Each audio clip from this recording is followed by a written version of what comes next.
அதிமுக முன்னாள் அமைச்சர் ஜெயக்குமார் செய்தியாளர்களை சந்தித்து வருகிறார், பார்க்கலாம். எங்களுக்கு அதை பத்தி கவலை இல்ல. ஆனா நீங்க அரஸ்ட்னு சொல்றீங்க, நாங்க எங்கேயும் ஓடல, வாங்க சொல்லிட்டு நாங்க எங்களுடைய ஜனநாயக கடமை செஞ்சுட்டு வண்டியில ஏறுறோம். வண்டியில ஏறின எத்தனை வண்டி? 4-5 வண்டி, 25,000 பேருக்கு 4-5 வண்டியில எப்படி ஏற முடியும்?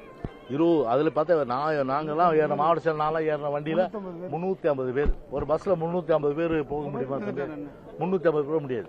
350 பேர் உள்ள தள்ளி நான் வேற வழி இல்லாம என்ன ஃபுட்பால்ல நிக்க வேண்டிய ஒரு சூழ்நிலை ஆகி, அங்க இருந்து பாத்தீங்கன்னா தள்ளுமுள்ளாகி கீழே விழுந்து இடது சாக்கெட் பாத்தீங்கன்னா உடைஞ்ச அளவுக்கு ஆயிப்போச்சு. இன்னைக்கு டாக்டர் வந்தாங்க, இன்னைக்கு ஆர்த்தோபெடிஷியன்லாம்.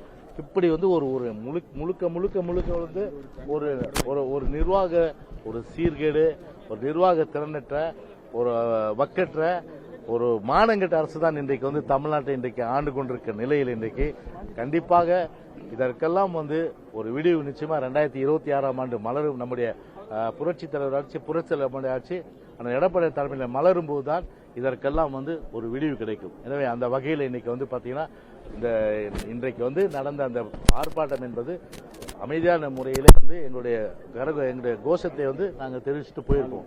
ஆனா காவல்துறை பார்த்தா ஒரு முறையா ஏற்பாடு செஞ்சுதான் இந்த பிரச்சனை. ஆமா, சென்னை நீங்களாக மற்ற மாவட்டத்தில் இது சம்பந்தமா ஆர்ப்பாட்டத்தை கழக பொதுச் செயலாளர் அறிவித்திருக்கிறார்கள்.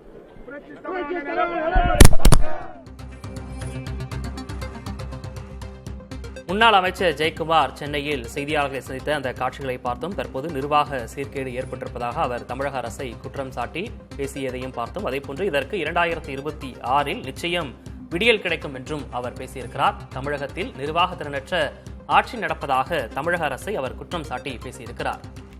அவர் பேசிய முழு விவரங்களையும் பின்னர் வரக்கூடிய செய்திகளில் விரிவாக பார்க்கலாம்.